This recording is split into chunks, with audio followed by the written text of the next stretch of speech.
আমি মোহাম্মদ সাইফুল।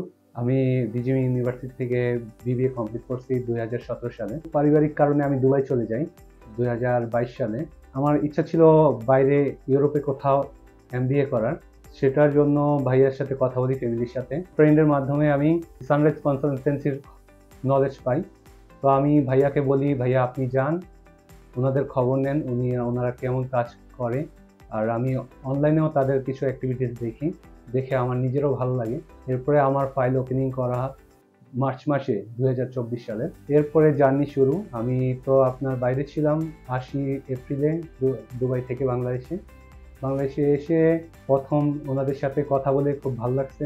ভালো লাগার কারণে আমি ফাইলটা রানিং করতে থাকি। তো ওনারা আমার সর্বোপরি সব ক্ষেত্রেই আমাকে খুব হেল্প করে। তো আলটিমেটলি আমার আপনার 7 বছরের স্টাডি গ্যাপ, আমার এমওএ দ্বারা আমি অ্যাপ্লিকেশন করছি। আমার কোনো আইএলটিএস নাই। আমার সাবজেক্ট হলো ইন্টারন্যাশনাল ইকোনমিক্স অ্যান্ড কমার্স। এই সাবজেক্টটা আমি চয়েস করি বিকজ আমার ব্যাকগ্রাউন্ড বিজনেস স্টাডিজ উপরে। বিজনেসের মাধ্যমে আমার এই নলেজটাকে আরও গেদার করার জন্য, হায়ার এডুকেশন বাইরে থেকে করার জন্য আসলে আমার এই চিন্তা ভাবনা। আলহামদুলিল্লাহ আমার অ্যাডমিশন একটা ভালো ইউনিভার্সিটিতে হয়ে গেল। এরপরে ফার্দার প্রসেসের জন্য আগাইতে থাকি এবং আমার সামারি আসতে রিএনরোলমেন্ট সামারি আসতে একটু লেট হয়। এম্বাসিতে ফাইল জমা হয়, আমি জমা করি আপনার সেপ্টেম্বরের 12 তারিখ। তো এরপরে আমার কিছুদিন ওয়েট করতে হয়। ফাইল প্রসেসিংয়ে আমার যে সর্বোপরি সব কিছুতে ওনারা যথেষ্ট হেল্প করে। আমার senior, accommodation, insurance, everything, scholarship, everything ওনারা যথেষ্ট হেল্প করে।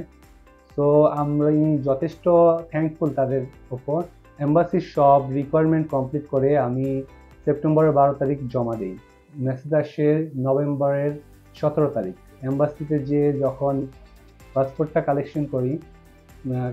কালেকশন করার পরে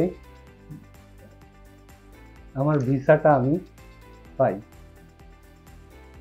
তো এই ভিসাটা দেখার পরে আমি খুবই খুশি হই, আমার খুবই ভালো লাগে।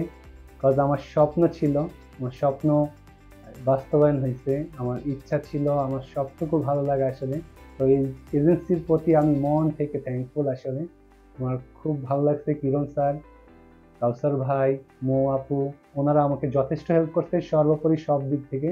তো আমি থ্যাঙ্কফুল ওনাদের কাছে।